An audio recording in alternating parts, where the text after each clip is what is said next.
அஸ்ஸலாமு அலைக்கும் வரஹ்மத்துல்லாஹி வபரகாத்துஹு.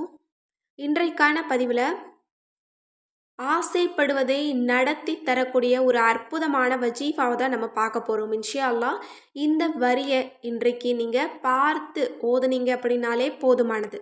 இதனுடைய பரக்கத்தால் நீங்களும் உங்களோட குடும்பமும் நிம்மதியாக சந்தோஷமாக நீண்ட ஆயுளோடு செல்வாக்கோடு வாழலாம். அப்படிப்பட்ட வார்த்தைகள் இன்ஷா அல்லாஹ் இன்றைக்கு ரமலானுடைய வியாழக்கிழமையில் இருக்கும். இன்றைக்கு யாருமே மிஸ் பண்ணிடாதீங்க. இரவு தூங்குறதுக்குள்ளே எப்படியாவது இதை பார்த்து ஒரு முறை ஓதிடுங்க.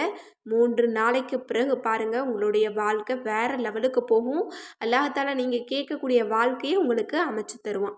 இப்போ அந்த திக்ர்கள் என்ன அப்படிங்கிறத பார்க்கலாம். இதில் இருக்கக்கூடிய ஒரு துவா கபூலானாலே நம்ம அதிர்ஷ்டசாலியாக மட்டும்தான் இருக்க முடியும். அந்த திக்ர் என்ன அப்படின்னா, யா அல்லாஹு ஃபன்சுர்னா ஃபைன்னக ஹைருன் நாசிரீன். இதனுடைய பொருள் என்ன அப்படின்னா, அல்லாஹுவே எங்களுக்கு உதவி செய்வாயாக, நிச்சயமாக நீதான் உதவி செய்பவர்களில் சிறந்தவனாக இருக்கிறாய். அடுத்தது, யா அல்லாஹு வஃப்தஹ்லனா ஃபைன்னக ஹைருல் ஃபாத்திஹீன். அல்லாஹுவே எங்களுக்கு வெற்றி அளிப்பாயாக, நிச்சயமாக நீதான் வெற்றி அளிப்பதில் சிறந்தவனாக இருக்கின்றாய். அடுத்தது மூன்றாவதாக, யா அல்லாஹு வகுஃபிர்லனா ஃபைன்னக ஹைருல் காஃபிரீன்.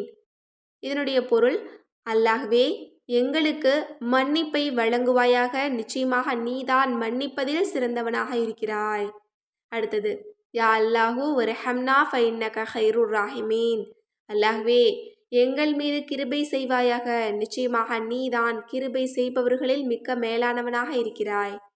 அடுத்தது, யா அல்லாஹு வர்சுகுனா ஃபைன்னக ஹைருர் ராசிகீன். இதனுடைய பொருள், அல்லாஹ்வே எங்களுக்கு ரிசுக் வழங்குவாயாக, நிச்சயமாக நீதான் ரிசுக் வழங்குவதில் சிறந்தவனாக இருக்கிறாய். அடுத்தது, யா அல்லாஹு வஹ்ஃபல்னா ஃபைன்னக ஹைருல் ஹாஃபிலீன். அல்லாஹ்வே எங்களுக்கு பாதுகாப்பு அளிப்பாயாக, நிச்சயமாக நீதான் பாதுகாப்பதில் மேலானவனாக இருக்கிறாய். அடுத்தது, யா அல்லாஹு வஹ்தினா வனஜ்ஜினா மினல் கௌமில் லாலிமீன். அல்லாஹ்வே அநியாயக்காரர்களுக்கு எதிராக எங்களுக்கு நேர்வழி காட்டுவாயாக. அல்ஹம்துலில்லாஹ். இதில் இருக்கக்கூடிய வார்த்தைகளில் ஏதாவது ஒரு துவாவை தான் நம்ம கேட்கக்கூடியவங்களாக நம்ம இருக்கோம். மன்னிப்பை கேட்போம், இன்னும் துவாவுக்கு பதிலை கேட்போம், இன்னும் வெற்றியை கேட்போம், இன்னும் அல்லாஹ்விடமிருந்து உதவியை கேட்போம், இன்னும் பாதுகாப்பை கேட்போம், இன்னும் நேர்வழியை கேட்போம். இது எல்லாமே ஒட்டுமொத்தமாக சேர்ந்தது தான் இந்த சிறந்த துவா.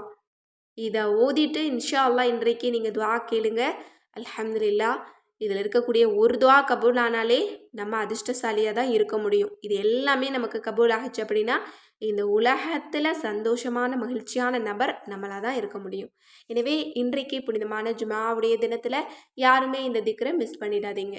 இன்றைக்கு மகரிபிலிருந்து ஓத தொடங்கிருங்க.